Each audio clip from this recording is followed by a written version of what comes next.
The billionaire's son hid something under his bed for 7 years at 6:45 every morning. The kitchen at the Vale estate came alive long before anyone else did. The cook whisked batter in the same blue ceramic bowl she had used for years. Coffee dripped into a silver pot. Someone sliced strawberries. Someone else folded linen napkins that would probably never be unfolded. The house followed routines so precisely that even the grandfather clock seemed unnecessary. By 7 o'clock, breakfast was ready. By 7:02, one place at the long oak table was occupied. Julian sat in the same chair every morning. Not at the head of the table. Halfway down the right side. It had been his mother's seat before anyone quietly moved her place setting into storage. He never asked why. A warm stack of pancakes rested in front of him. Steam rose for less than a minute. The cook glanced toward the hallway leading to the master suite. Nothing. She checked the clock. Then she poured another cup of coffee and placed it across from Julian. No one touched it. Julian cut a small piece of pancake. He didn't eat it. Instead, he looked toward the staircase. Footsteps echoed somewhere upstairs. He straightened in his chair. A moment later, one of the assistants hurried past the dining room carrying a laptop and a garment bag. Not his father. The boy relaxed without realizing he had done it. The cook noticed. She always noticed. "Would you like me to keep breakfast warm for your dad?" she asked. Julian looked at the untouched coffee. After a second, he shrugged. "He'll probably eat at the office." The cook smiled politely. Neither of them believed it. 7 minutes later, Julian carried his backpack into the front hall. The driver was already waiting outside. Rain from the night before still clung to the hedges lining the circular driveway. As Julian reached for the front door, he paused. He looked up toward the second-floor landing. The hallway remained empty. No goodbye. No voice calling after him. Only the distant sound of a shower running behind a closed bedroom door. Julian pulled the door open himself. "I'll see you this afternoon," the driver said. Julian nodded once. "Maybe." The word slipped out before he could replace it with something more certain. The driver pretended not to hear. The black SUV disappeared through the front gates.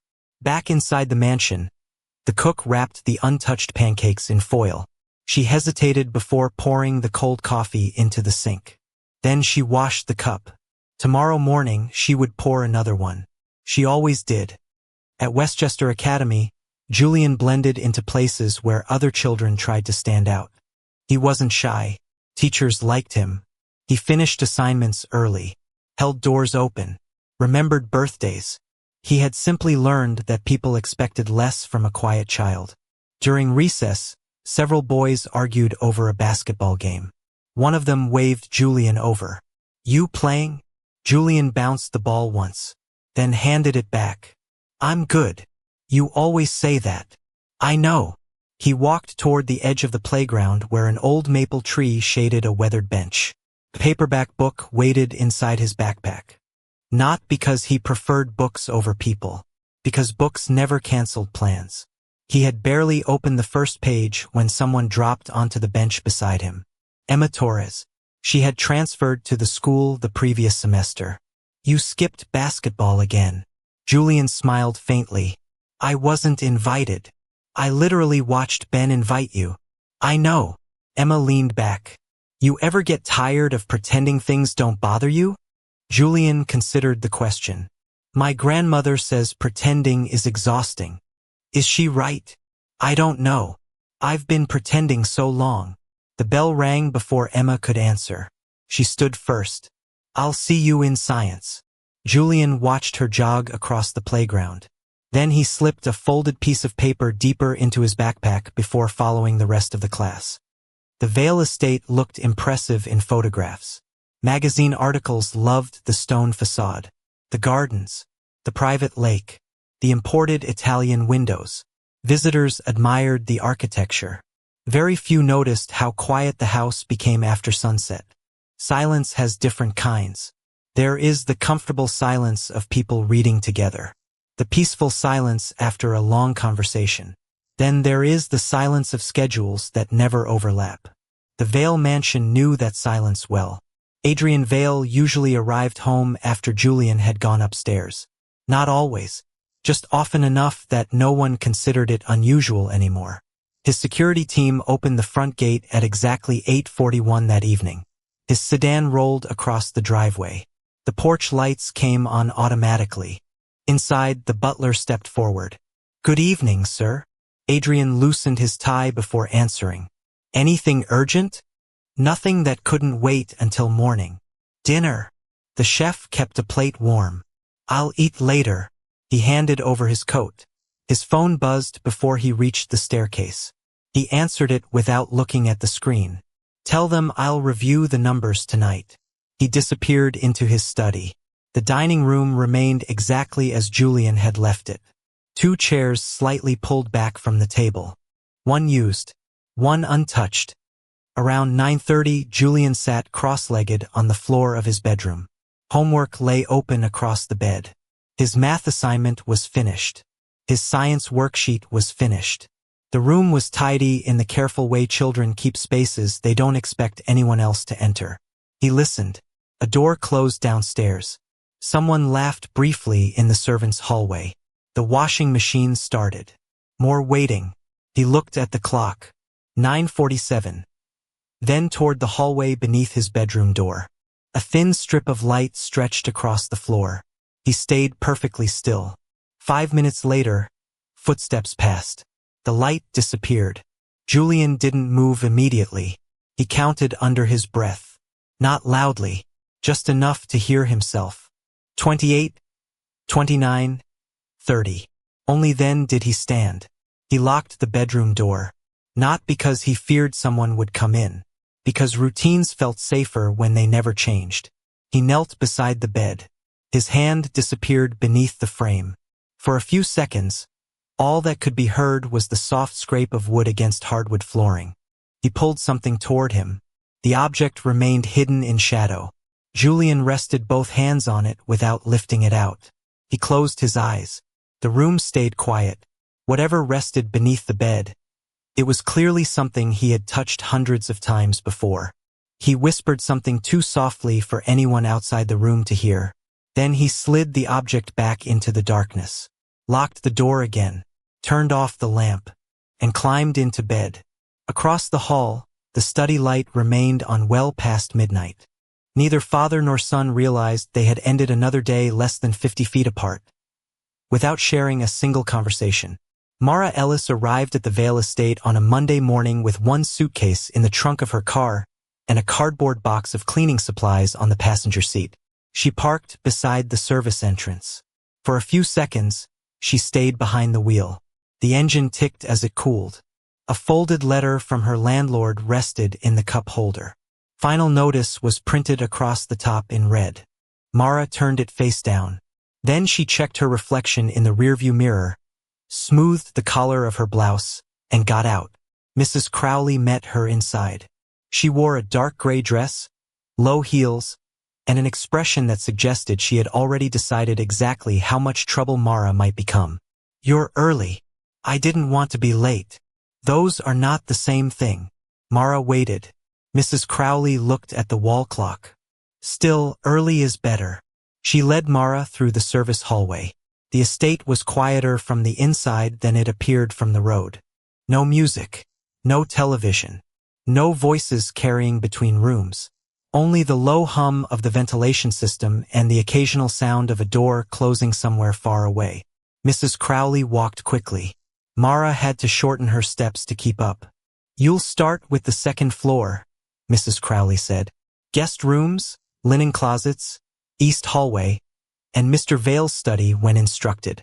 "What about the family bedrooms?" "Mr. Vale's room is handled separately." "And his son's?" Mrs. Crowley stopped. "Julian's room is cleaned on Tuesdays and Fridays." "All right. You knock. You wait. If he says no, you come back later." Mara nodded. "Does he have allergies?" "No." "Anything else I should know?" Mrs. Crowley gave her a measured look. "He prefers to be left alone." Mara glanced toward the staircase. "Does he?" Mrs. Crowley's expression tightened. That was not a question. They continued upstairs. Julian first saw Mara from the library doorway. She was standing on a small ladder, dusting the top shelf. A stack of books sat on the carpet beside her. She held one in each hand. One belonged on the shelf. The other did not. She stared at both titles, frowned, then looked down at the handwritten labels someone had placed beneath each section. Julian watched for several seconds. "You're putting that one in the wrong place." Mara turned too quickly. The ladder shifted. She caught herself against the shelf. Julian did not move. Mara looked at the book in her hand. History of European Architecture. She glanced at the label. Natural Sciences. That's not even close. No, she climbed down. I was testing the system. Julian looked at her. You failed. I did. He almost smiled. Almost. Mara held out the book. Where does it go? Third shelf. Near the window. She handed it to him. He walked across the room and slid it into place without checking the title. You know all of them? Most. That seems useful. It isn't. Mara looked at the rows of books. It would be useful if someone moved one. No one does. She nodded. Then I suppose you're right. Julian turned to leave. Mara picked up another book. Julian. He stopped. Mrs. Crowley had told her not to ask personal questions. She remembered that too late. I'm Mara. He looked at her over his shoulder. I know. How? Mrs. Crowley told the kitchen staff. Mara raised an eyebrow. And the kitchen staff told everyone else? Pretty much. He left before she could answer. Mara watched him cross the hall. She had expected rudeness. Instead, she found herself thinking about the fact that he had known her name before she knew his voice. 2 days later, Mara cleaned Julian's room for the first time. She knocked. No answer. She knocked again. Julian. Nothing. The door was unlocked. She opened it a few inches. The room was empty. His school uniform jacket had been folded across the desk chair. A model of the solar system hung above the window. Several paper stars had been taped to the wall beside it. Some were yellow, some blue. One had fallen and rested face down on the carpet. Mara picked it up. On the back, in a child's handwriting, someone had written, Orion. Mom showed me where to find it. The paper was old. The tape had dried out. Mara stood there longer than she meant to. Then she placed the star on the desk instead of taping it back. She told herself she did not know why. She stripped the bed. As she pulled the fitted sheet free, the mattress shifted against the frame. Something scraped underneath. Mara paused. She looked down. A dark line ran across the hardwood floor beneath the bed. Then another. Marks from something being dragged in and out. She crouched. Before she could see more, Julian's voice came from the doorway. What are you doing? Mara stood. He was still wearing his school uniform. His backpack hung from one shoulder. I was changing the sheets. You were looking under my bed. I heard something scrape. You said you were changing the sheets. I was. His grip tightened around the backpack strap. You don't need to look under there. Mara noticed how quickly his breathing had changed. Not anger, fear. She stepped away from the bed. All right. Julian moved into the room and placed himself between her and the bed frame. Mara picked up the clean sheet. I'll finish later. You can finish now. You sure? Yes. He stayed where he was. Mara unfolded the sheet. It took longer than usual because one corner kept slipping loose. Julian watched every movement. When she finished, she lifted the laundry basket. At the doorway, she looked back. I wasn't trying to find anything. Julian did not answer. Mara left. In the hallway, she leaned against the wall and let out a slow breath. She had been in the house for 3 days. Already, she had broken one rule. Maybe 2. That evening, Julian sat at the kitchen counter while the cook iced a layer cake. He was supposed to be doing homework.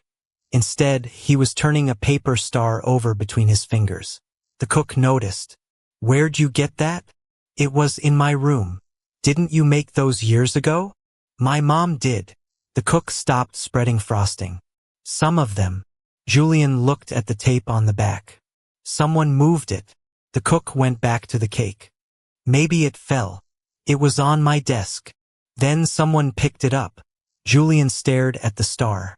The cook added another layer of frosting. Is that bad? Julian did not answer. The next morning, Mara found the star lying on top of the folded towels in the linen room. She knew immediately who had left it. There was no note, no explanation, just the small paper shape with a new piece of tape pressed neatly across the back. Mara held it in her palm. Mrs. Crowley entered behind her. You're standing still. I was about to put these away. Mrs. Crowley saw the star. What is that? Nothing. Mrs. Crowley held out her hand. Mara hesitated, then gave it to her. Mrs. Crowley turned it over. Her face changed almost imperceptibly. Where did you find this? On the towels. Mrs. Crowley handed it back. Leave it in his room. Mara studied her. You know what it is. Mrs. Crowley picked up the linen list. I know it is not yours. She walked away. Mara looked at the star again, then placed it carefully in the pocket of her apron. At 4:30 that afternoon, Julian came home early. His tennis lesson had been cancelled. He found Mara kneeling beside the wall in his room. The paper star was back in place. She had taped it beneath the model of Orion. One corner still lifted slightly. I couldn't get it straight, Mara said without turning around. Julian stood in the doorway. It was crooked before. Then I did excellent work. He set his backpack down. Mara climbed off the floor. For a moment, neither of them spoke. Julian looked at the star. You read the back. Yes. You weren't supposed to. I know. Mara waited. I should have put it down. Julian looked at her. Adults rarely admitted things that quickly. You could have pretended you didn't.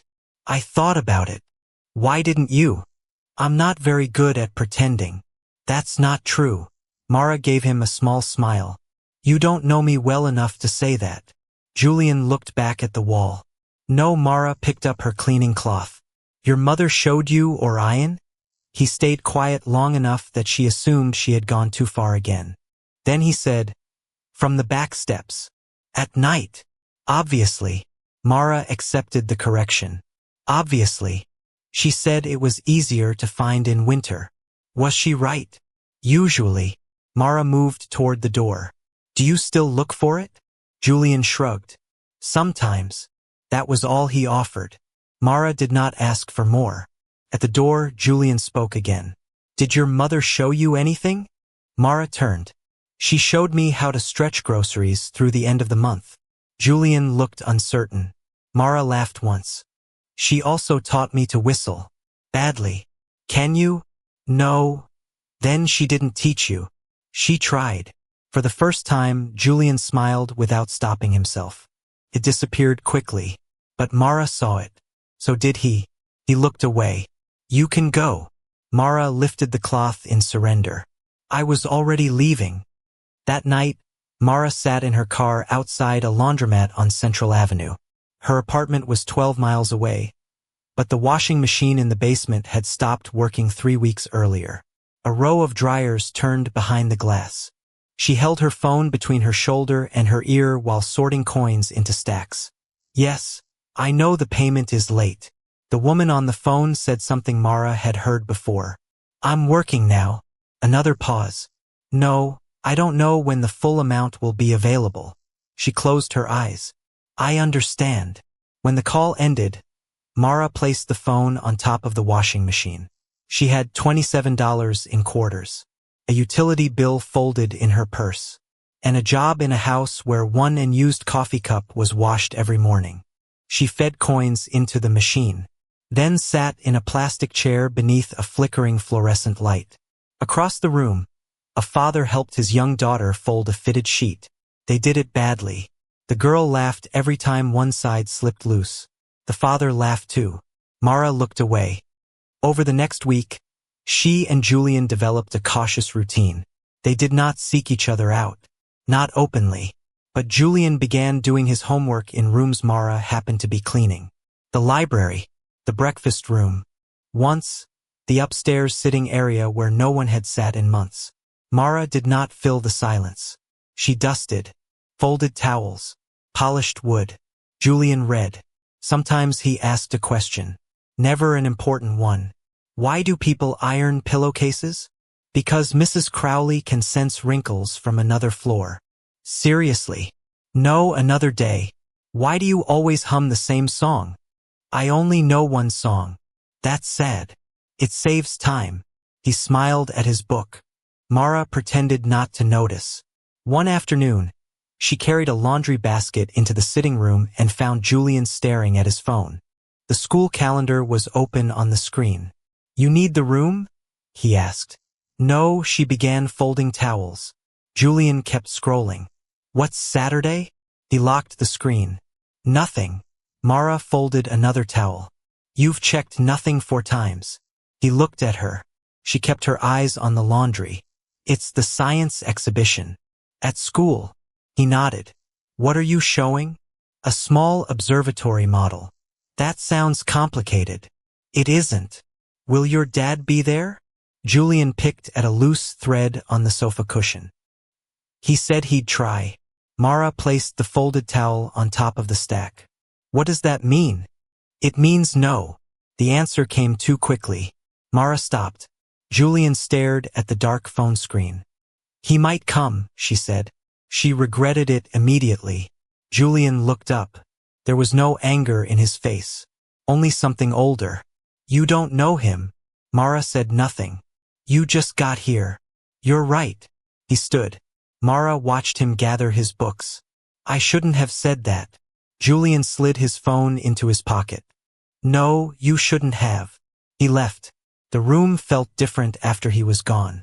Mara looked at the folded towels, then unfolded the top one and started again. For 3 days, Julian avoided her. He did his homework in his room, ate breakfast earlier, used the back staircase. When Mara entered a room, he found a reason to leave. She let him. On Friday afternoon, she carried fresh sheets to his bedroom. She knocked. Come in. Julian sat at his desk, painting the roof of a small cardboard observatory. His hands were stained dark blue. Mara placed the sheets on the bed. The wooden structure leaned slightly to one side. Is that supposed to tilt? No, good. Julian continued painting. Mara stripped the bed without speaking. When she lifted the mattress corner, the familiar scraping sound came from beneath the frame. Julian's brush stopped. Mara froze too. This time she did not look down. She lowered the mattress. I'm sorry, she said. Julian stared at the paintbrush. For what? For telling you what your father might do. He did not answer. I was trying to make you feel better. That usually means someone is about to lie. Mara sat on the edge of the mattress, then thought better of it and stood again. You're right. Julian looked at her. She continued. I don't know if he'll come. He won't. Maybe not. Julian's jaw tightened. Mara nodded toward the observatory. But this is still good. You haven't seen it work. No. I've seen you rebuild that roof 3 times. He looked down. One side keeps bending. Then maybe the roof is wrong. It's from the instructions. Instructions can be wrong. Julian considered that. Mara picked up the clean sheet. I'm going to finish this now. He returned to painting. A few minutes later, he said, the exhibition starts at 10. Mara tucked the corner beneath the mattress. Saturday.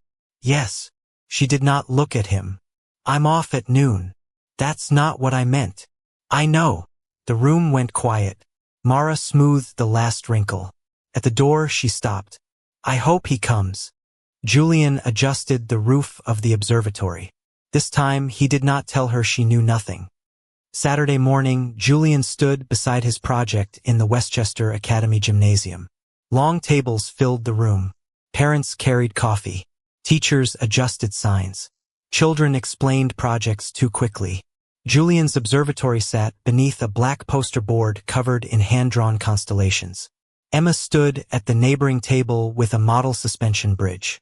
Your dad here yet? Julian looked toward the entrance. No. He could be parking. He has a driver. Emma followed his gaze. Right? At 10:15, the judges began their first round. At 10:30, Julian stopped checking the door every minute. At 10:45, he stopped checking altogether. Across town, Adrian sat at the head of a conference table. A presentation covered the screen behind him. His phone vibrated once beside his legal pad. A calendar reminder appeared. Julian Science Exhibition, 10 a.m. Adrian looked at it. The man presenting paused. Mr. Vale. Adrian turned the phone face down. Continue. At 11:20, Julian received second place. Emma's mother took a photograph of both children holding their ribbons. Julian smiled because someone had asked him to. When the photograph was finished, his smile disappeared. He carried the observatory model to the parking lot alone. The roof came loose as he placed it in the back of the SUV. He tried to press it back into place. The cardboard bent. Julian closed the trunk. Mara arrived at the estate shortly after noon to collect a paycheck. Mrs. Crowley had left in the office. She was halfway through the service hallway when she heard something strike the floor upstairs. Then again. Not loud. Wood against wood. She followed the sound. Julian's bedroom door was open. He was kneeling beside the bed. The observatory model lay broken on the carpet. One cardboard wall had collapsed. The roof was torn. Julian pulled at something beneath the bed. It would not move. He pulled harder. The wooden scraping sound traveled across the floor. Mara stopped in the doorway. Julian looked back. His face was flushed. Don't. She stayed where she was. I'm not coming in. He turned back and pulled again. Whatever was under the bed caught against the frame. Julian struck the wood with the heel of his hand. Leave me alone. Mara looked at the broken model. Then at him. I can. She waited. Or I can lift the bed. Julian said nothing. Mara did not move. After several seconds, he sat back on his heels. It's stuck. Mara entered slowly. Tell me where to hold it. He pointed to the corner of the frame. Mara crouched. On 3. Julian nodded. 1. They adjusted their grip. 2. Mara lifted. Julian pulled. The object came free so suddenly that he fell backward. A small wooden box slid into the light. Its faded blue lid struck the floor. The latch opened. Several folded papers spilled onto the carpet. Mara let go of the bed. Julian stared at the scattered pages. Neither of them spoke. Mara lowered her eyes immediately. I'll leave. Julian did not answer. She stood. One paper had landed near her shoe. She stepped around it. At the doorway, Julian finally spoke. They're not stories. Mara stopped. She looked back, but not at the papers. Julian picked up the nearest page. His thumb moved over the crease. I didn't think they were. He looked at the broken observatory.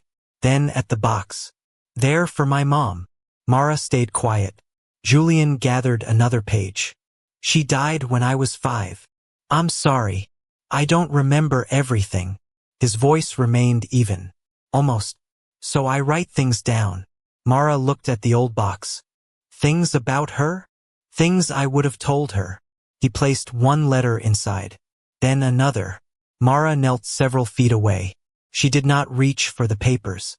Julian gathered them slowly. After a while, Mara said, Do you want help? He looked at her hands. Then shook his head. No, Mara nodded. She waited another moment. Do you want me to stay? Julian looked down at the letter in his lap. Outside the room, the house remained still. Somewhere downstairs, a clock marked the half hour. Julian picked up the final page. Yes. Mara sat on the carpet near the door. Not close enough to read. Not far enough to leave him alone. Julian continued folding the letters. When he was finished, he placed them back inside the box and closed the lid. For the first time, he did not push it immediately beneath the bed. He left it between them, and neither of them mentioned the science exhibition. The wooden box stayed on Julian's bedroom floor for nearly a minute after Mara left. He stared at it. Normally, it would have been back beneath the bed before anyone reached the hallway. Instead, he sat cross-legged on the carpet, tracing the worn edge of the lid with his thumb. The box looked older than he remembered. One brass hinge leaned slightly to one side.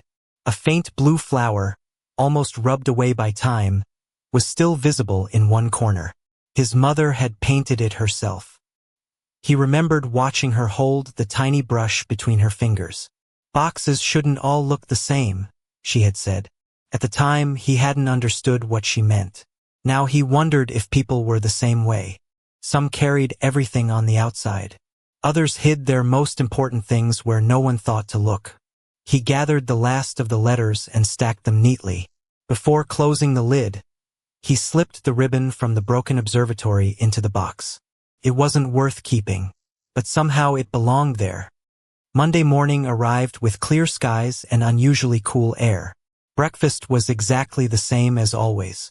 Pancakes, fresh fruit, coffee across from Julian's chair. Only one small detail had changed. The chair opposite him had already been pulled out. Julian noticed it immediately. He looked toward the kitchen. The cook looked just as surprised. A moment later, Adrian walked in, without a phone in his hand, without an assistant following him. He looked as though he hadn't slept much. Morning. Julian blinked. Morning. Adrian poured himself coffee. Not the fresh pot waiting on the table. The one that had been sitting there for several minutes. He took a sip. It had already gone lukewarm. He drank it anyway. The silence between them felt unfamiliar. Not cold. Simply unused. I heard the science exhibition was Saturday. Julian cut another piece of pancake. It was. How did it go? I got second. Adrian looked up. Congratulations. Thanks. Another pause. What was first place? A bridge. Adrian smiled faintly. A better bridge? Julian shrugged. I guess. Adrian wanted to ask more. What had the observatory looked like? Had Julian enjoyed building it? Who judged the competition? Instead, he asked the question that felt safest. Did your teacher like it? It was fine. The conversation ended there. Not because either of them wanted it to, because neither knew where to go next. Julian finished eating first. He stood. I should get going. Adrian nodded. Have a good day. You too. Julian left. The front door closed quietly. Adrian remained at the table. He noticed the second coffee cup. Still half full.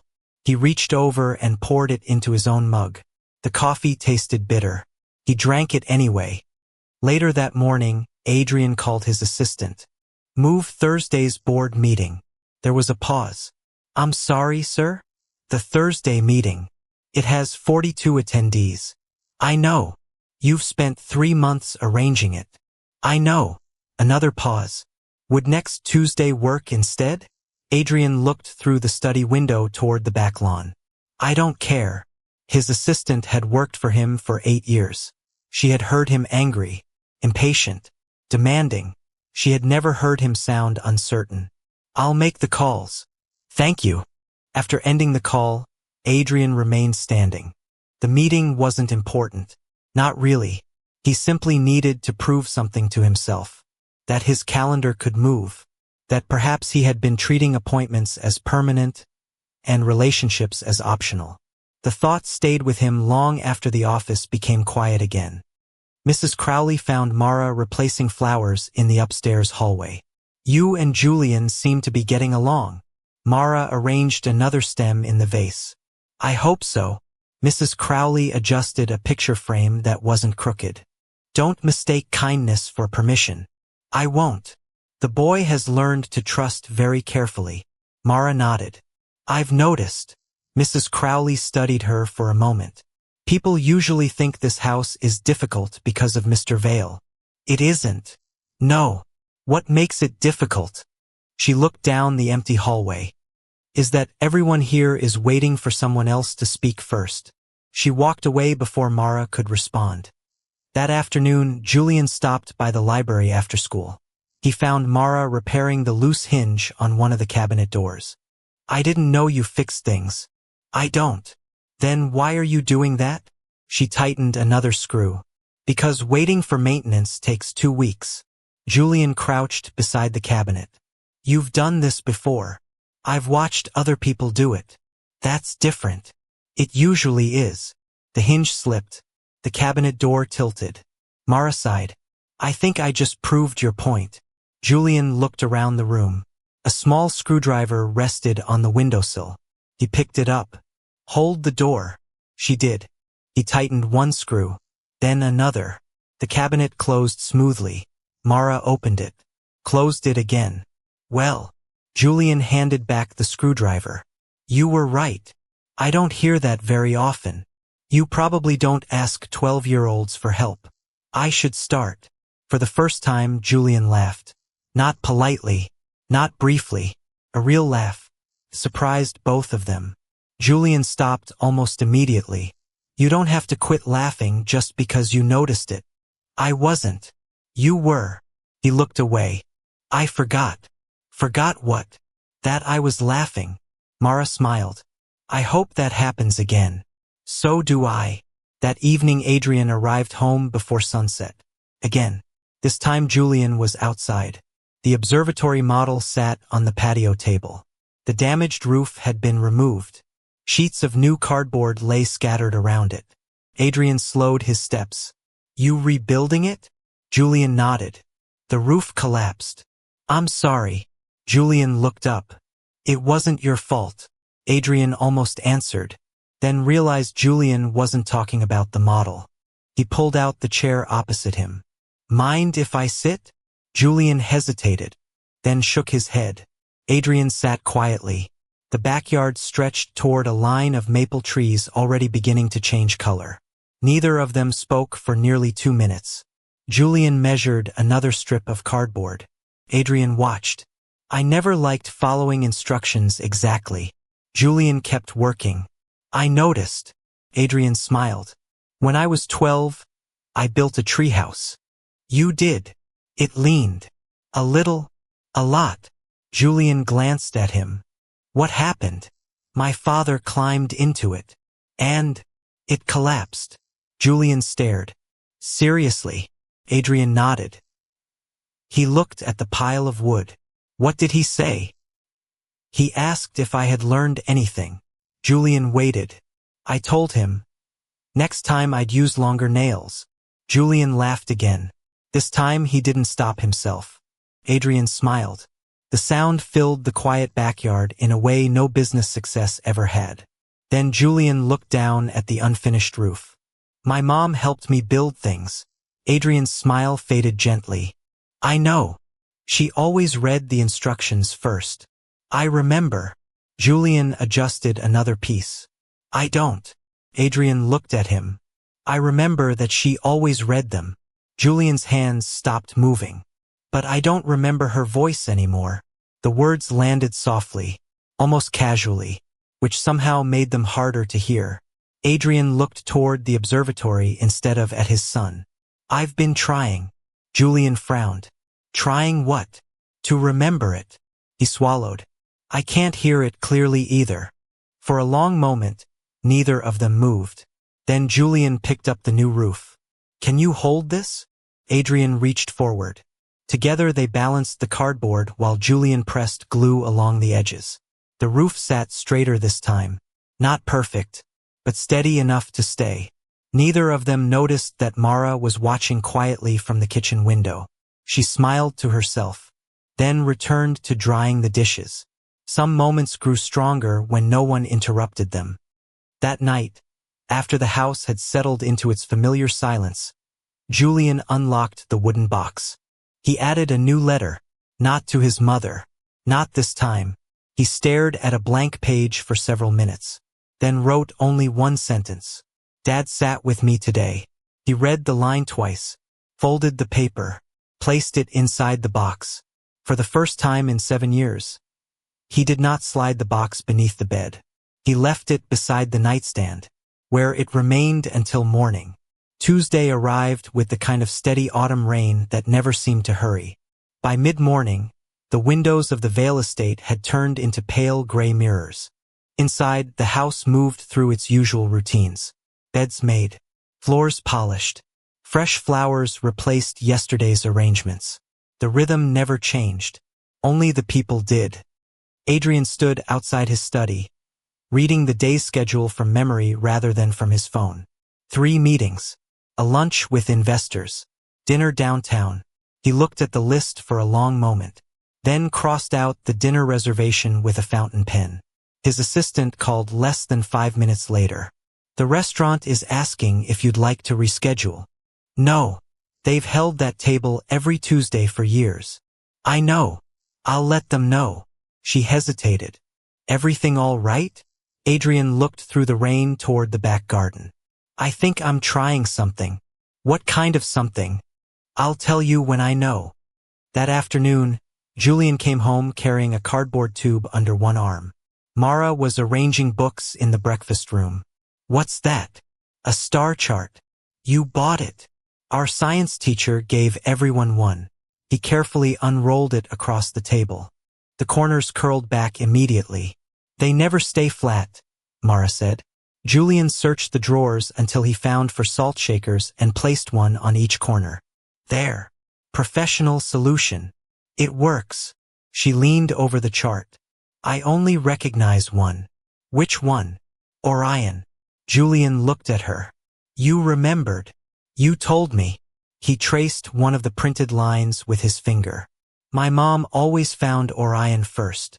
What about your dad? Julian was quiet. I don't know. You never looked together? He shook his head. I don't think he likes standing still that long. Mara didn't answer. Instead, she noticed a small tear near one edge of the paper. I have clear tape. Julian smiled. I figured you would. Late that evening, Adrian passed the breakfast room on his way upstairs. The star chart was still spread across the table. One corner had slipped free. He stopped. His eyes moved slowly across the printed constellations. Most of the names meant nothing to him. Then he found Orion. A memory surfaced without warning. Elena, standing barefoot in the backyard one December night.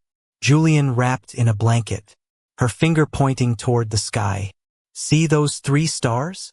They're the easiest place to begin. Adrian had been answering emails on his phone. He remembered that now.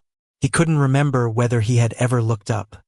The next morning, he found the star chart exactly where it had been left. This time, he rolled it up carefully. When Julian came downstairs, the tube was leaning against his chair. I didn't want it to wrinkle. Julian looked at the chart, then at his father. You rolled it the right way. I almost didn't. Julian gave a small nod. My mom always said people roll maps backward. Adrian smiled faintly. She was usually right. The smile disappeared almost as quickly as it came. So I've heard. Julian lifted the tube. He wanted to say something else. Nothing came. He left for school carrying the chart under one arm. Adrian watched through the front window until the SUV disappeared beyond the gates. That afternoon, Mara found Mrs. Crowley replacing flowers in the foyer. Has Mr. Vale always worked this much? Mrs. Crowley trimmed a stem before answering. No. Mara looked up. No. There was a time he couldn't wait to come home. What changed? Mrs. Crowley placed another white lily into the vase. Grief. She adjusted a single leaf. Some people cry. Some people get angry. And some people become very busy. She stepped back to study the arrangement. The trouble is, work keeps giving you something to finish. She looked toward the staircase. Grief doesn't. On Friday evening, Adrian arrived home carrying a long, narrow box. He found Julian in the library. I brought something. Julian looked at the package. What is it? I don't know. Julian frowned. You bought something without knowing what it was? I knew what the salesman called it. And I'd rather have you explain it. Julian opened the box. Inside lay a beginner's telescope. Not expensive. Not elaborate. Just sturdy enough for a first serious night of stargazing. Julian looked from the telescope to his father. You already have one. I know. So why this one? Adrian rested a hand on the back of a chair. Because the other one was bought by someone who thought expensive meant meaningful. Julian remained silent. This one. Adrian searched for the right words. I was hoping we could learn together. Julian ran a finger along the side of the telescope. You've never used one. No. You don't know anything about them. Almost nothing. Julian looked down again. You'll probably get frustrated. I probably will. And quit. I've quit harder things. Julian studied his father's face. He wasn't making promises. He wasn't making speeches. He simply looked uncertain. It was a new expression. I have homework. I know. And it might be cloudy tonight. I noticed. Another pause. Maybe tomorrow. Adrian nodded once. Tomorrow works. He turned to leave. Dad. Adrian stopped. Thanks. It wasn't forgiveness. It wasn't reconciliation. It was simply gratitude. For Adrian, it was enough. Saturday evening brought clear skies. The first stars appeared just after sunset. Julian carried the telescope to the back patio. He expected to be alone. Instead, he found Adrian already there. 2 folding chairs. A thermos. 2 mugs. No coffee, Adrian said. I remembered. Julian opened the thermos. Hot chocolate. I called the cook. You didn't make it? I know my limits. Julian laughed quietly. They spent nearly 20 minutes trying to assemble the tripod. One leg refused to lock. The instruction booklet made little sense. Adrian held one section upside down. Julian corrected him. No. This part faces north. Everything important seems to face north. So I've noticed. Eventually the telescope stood on its own. Julian adjusted the focus. There. What am I looking at? The moon. Adrian bent toward the eyepiece. He stayed there longer than Julian expected. When he finally stepped back, he didn't say anything. What? Julian asked. I've flown over it. Julian blinked. You've... What? I've flown over deserts, cities, mountains. I've crossed oceans at night. He looked up at the sky. I don't think I've ever really looked. Julian followed his gaze. The silence between them felt different now. Not empty, comfortable. After a while, Adrian spoke again. Show me Orion. Julian smiled. It's not up yet. Then we'll wait. Neither of them checked the time. Neither of them hurried the night. Inside the house, Mara switched off the kitchen lights before leaving. She glanced once through the window.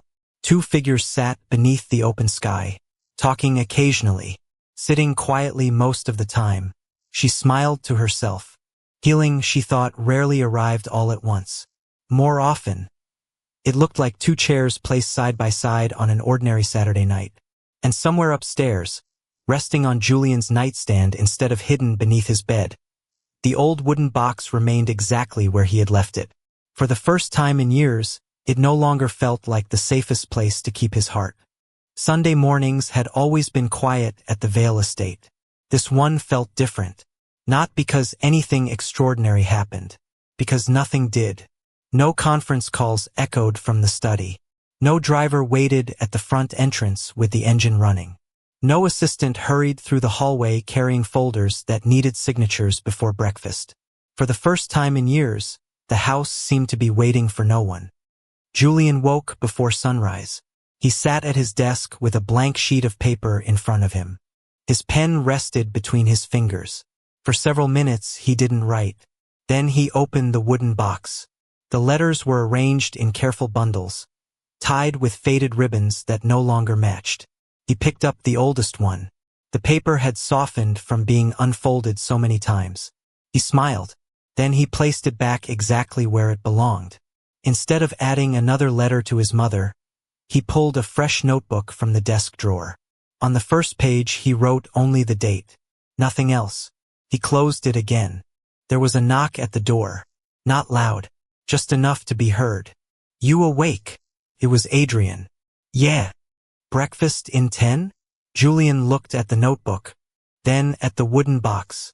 I'll be down. Adrian didn't ask what he had been doing. He simply nodded from the hallway. Take your time. The pancakes were warm. The coffee smelled stronger than usual. The cook pretended not to notice that both chairs at the table were occupied before 7:30. She quietly added 2 more strips of bacon to the serving plate and disappeared into the kitchen. Adrian cut his pancake into uneven pieces. Julian watched him for a second. You've never been good at that. I've had very little practice. You've had pancakes before. I've had meetings. Julian smiled. I suppose those are harder to cut. They're harder to finish. For a while they ate without speaking. The silence no longer demanded to be filled. It simply existed, comfortably. When breakfast was over, Adrian carried both plates into the kitchen. The cook looked up in surprise. Sir, you don't have to. I know. He placed the dishes beside the sink. But I can. A few days later, Julian came home from school carrying an envelope. It came today. Adrian looked up from the patio where he was sanding a loose board on an old garden bench. What is it? Julian handed him the letter. The observatory committee had invited Julian to display his project at the county science showcase. Adrian read it twice. They must have liked it. Julian shrugged. I guess. Adrian folded the letter carefully. When is it? Next month. Adrian walked into the house. Julian followed. A moment later, Adrian returned carrying a leather planner. He opened it, flipped to the correct week, then drew a thick line through 3 scheduled meetings. Julian watched without saying anything. You don't even know what time it starts. I don't. So why cancel everything? Adrian looked at him. Because I don't want to need an excuse later. Julian looked back at the planner. The ink was still drying. This time he believed him. As autumn settled over Westchester, small routines quietly replaced old ones. On Wednesdays, they worked on the telescope together. On Fridays, Adrian tried cooking dinner. The first attempt ended with smoke alarms and burned grilled cheese. The second wasn't much better. By the 3rd week, they had learned that ordering pizza was not a sign of failure. It was simply dinner. Mara watched these changes from the edges of ordinary days. She never announced them. She simply noticed. The breakfast table no longer held an untouched cup of coffee. The study door stayed open more often than closed. Julian stopped carrying every thought upstairs before bedtime. The house sounded different. Not louder, lighter. One rainy afternoon, Mara found Adrian in the library, holding the blue wooden box. He wasn't opening it. He was dusting the shelf beneath it. I wasn't sure where it should go, he said quietly. Mara stepped closer. Did Julian ask you to move it? No. He looked at the worn blue flower painted on the lid. I asked him if he'd mind. And he said. A faint smile crossed Adrian's face. It doesn't have to stay under the bed anymore. Neither of them spoke for several seconds. Finally Mara said, That's a long journey for a small box. Adrian nodded. I don't think it was ever the box. No, it never is. Winter arrived earlier than expected. One clear evening, Orion finally appeared above the trees. Julian adjusted the telescope while Adrian wrapped both of their mugs with his hands to keep them warm. There. Julian stepped aside. You'll see the belt first. Adrian leaned toward the eyepiece. 3 bright stars. Perfectly aligned. He stayed there for a long time. Your mom was right. Julian smiled. About what? It really is the easiest place to begin. Neither of them spoke again for several minutes. They didn't need to. The sky had become part of the conversation. Near Christmas, Mara packed the last of her things into her car. She had accepted a full-time position managing a historic in several towns away. Mrs. Crowley shook her hand. You lasted longer than most. I almost didn't. I'm glad you did. Julian carried one of the boxes to her trunk. I brought you something. He handed her a folded sheet of paper. Mara looked at him. You don't have to. I know. She unfolded it. It wasn't a letter. It was a hand-drawn map of the winter sky. One constellation had been circled. Orion. Across the bottom Julian had written, In case you ever forget where to begin. Mara folded the paper carefully. I won't. She looked from Julian to Adrian. You'll both be all right. Adrian answered first. We're still learning. Good. So are the rest of us. She closed the trunk. No dramatic goodbyes. No speeches. Just one last wave before her car disappeared down the long driveway. Spring came quietly, the maple trees filled with new leaves. The old garden bench Adrian had repaired finally received a coat of paint. On a Saturday morning, Julian sat at the kitchen table writing in the notebook he had started months before. His pages were no longer blank. Adrian walked in carrying 2 mugs of hot chocolate. He noticed the notebook. He noticed the wooden box resting on the bookshelf nearby. He did not ask to read either one. Instead, he placed a mug beside Julian. "You busy?" Julian looked up. "Almost done." "What are you writing?" Julian thought for a moment. "Things I don't want to forget." Adrian nodded. "Good."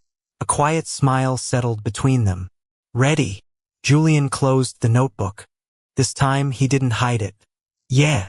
They walked toward the back door together. The kitchen grew still again. Morning light stretched across the wooden floor.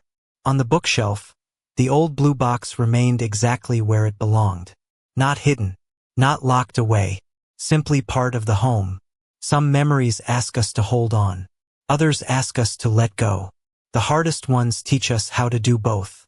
And sometimes, healing doesn't arrive in a single conversation.